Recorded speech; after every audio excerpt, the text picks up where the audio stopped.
காட்பாடி அடுத்த பசுமாத்தூர் அரசினர் உயர்நிலைப்பள்ளி 1995-96 ஆண்டு மாணவர்கள் சந்திப்பு விழா நடைபெற்றது.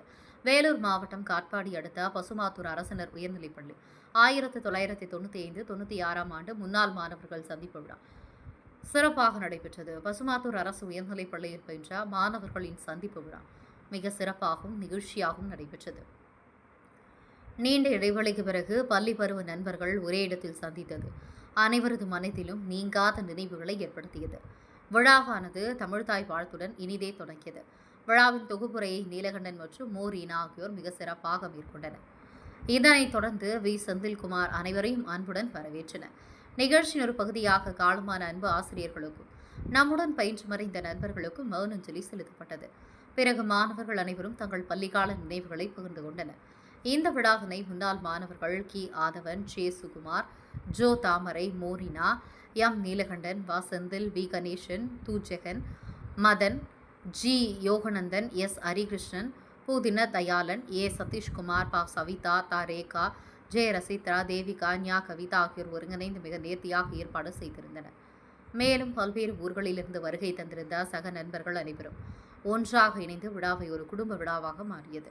இந்த விழாவுக்கு சிறப்பு விருந்தினராக மு. கிருட்டிணன் பேராசிரியர், ஜி. முருகேசன், ஆசிரியர் கி. ராஜேஸ்வரி, ஆசிரியர் மற்றும் சி. பால்ராஜ், முன்னாள் ராணுவ கேப்டன் ஆகியோர் வருகை தந்து மாணவர்களை வாழ்த்தி விழாவினை சிறப்பித்தனர். பிறகு முன்னாள் மாணவர்கள் அனைவரும் தங்கள் கருத்துக்களை பரிமாறிக்கொண்டனர். பள்ளி முன்னேற்றத்திற்காகவும் மற்றும் வளர்ச்சிக்காகவும் அனைவருடைய கடின உழைப்பையும் மற்றும் தாராளமான பங்களிப்பையும் வழங்கியவர்களுக்கு நன்றி சொல்லும் விதமாக விழா அமைந்தது. விழாவின் இறுதி முடிவில் தாமரை நன்றி கூறினார். அது வரைக்கும் ஆண்டவன் எனக்கு தெம்பு கொடுக்கணும், எனர்ஜி கொடுக்கணும். ஆண்டவனை வேண்டிக்கிறேன். என்னுடைய தொழிலை ஏதோ வயிற்று பசியை போக்கிக்கிறதுக்காக நான் செய்யல. நான் ஒழுங்கா ஒரு அரசு உத்தியோகத்துக்கு போயிருக்கலாம். படிக்கிற காலத்திலேயே கிராமத்தில் சின்ன சின்ன பிள்ளைங்க டியூஷன் அனுப்பிச்சு கேட்டதுனால என்னுடைய மைண்ட் டைவர்ட் ஆகி போச்சு, என்னோட ட்ராக் மாறி போச்சு. ஆனா அதோட விளைவு என்னன்னு கேட்டீங்கன்னா, இன்னைக்கு ஒவ்வொரு ஊர்லயும் குறைஞ்சது 10 பேர் இருக்கான் என் ஸ்டூடெண்ட். உலகம் முழுக்க இருக்கான், உலகம் முழுக்க இருக்கான் என் ஸ்டூடெண்ட். ஸோ எங்கேயோ ஒரு முறையில அந்த மாணவன் எப்பாச்சும் ஒரு முறை என்ன நினைப்பான் போது அது எனக்கு ஒரு பெருமையா இருக்கு. நம்ம தப்பான தொழிலை தேர்ந்தெடுத்துட்டோமோ அப்படி சில நேரத்தில் நடிப்பேன். கிடையவே கிடையாது. என் நண்பன் ஒருத்தன் கேட்டான், எப்படி போகுது தொழிலெல்லாம்? சூப்பரா போகுதுப்பா. எனக்கு ஆச்சரியமா இருக்கு பேசாங்க. என்னன்னு ஒரு டீ கட்டாங்க கேட்டேன்னா, எப்படிவா உங்க தொழில் இருந்தாங்க? என்னத்த ஒரு விவசாயம் பார்த்து எப்படி வாங்க விவசாயம் என்னத்த சொல்ற சொல்லிக்கலாம் எல்லாருமே. ஆனா எப்ப கேட்டாலும் சூப்பர் நீ மட்டும் எப்படின்னா, because I love my profession. என் மனைவி மக்களை விட அதிகமாக நேசிக்கிறேன். நான் செய்கின்ற தொழிலை விரும்பி செய்கிறேன். அதனால என்னால அதை ஷைன் பண்ண முடியுது. ஆனா உங்களை மாதிரி ஸ்டூடெண்ட்ஸ் இப்ப இல்ல, மாறி போச்சு காலம். நீங்கெல்லாம் டிவி, செல்போன் இல்லாத காலத்துல ரேடியோ வச்சிருக்கீங்க. அந்த காலத்துல படிச்சீங்க, இப்ப அப்படி கிடையாது. கிளாஸுக்கு செல்போன் கொண்டு வந்த அடிமையும் தெரியும். ஆனா எடுத்துருவான். அவன் செல்போன் எடுத்து தெரியும் இல்லையா? ஏதாச்சும் ஒரு ரிங் டோன் வைப்பாங்க. ஒரு குறிப்பிட்ட டைம்ல அது அடிக்கும். உடனே அவனை கூப்பிடுவேன், தெரியாம வச்சிருக்கிறேன் சார் பேங்க்ல, நான் செல்போன் வச்சிருக்கிறேன் பா அவங்க பந்தா அதுக்காக எடுத்துட்டு வரதானே. 2 வச்சு பந்தா நான் கூட வர மாட்டான். அங்க வரைக்கும் என்னால கண்ட்ரோல் பண்ண முடியும். வீட்டுல ரோட்ல என்ன பண்ண முடியும்? பேரண்ட்ஸ் சுத்தமா கண்டுக்க மாட்டேங்கிறாங்க. கேட்டா அந்த சாப்பாடு கூட்டும் போது செல்போன பாக்குது. வாய் போய் என்ன போகுதுன்னு தெரியல. ஏதாவது ஒரு கல்ல வச்சப்பட முடியும். அது இதுதான் நீங்க நிலைமை. என் பொண்ணுக்கு சொன்னேன், அம்மா எந்த காரணத்தை கொண்டும் குழந்தைகிட்ட செல்போனை கொடுக்காத அப்படின்னு. சரி, நம்ம புதிதா தெரியுமே, இதை செய்யாதுன்னு அவங்க செய்யணும்.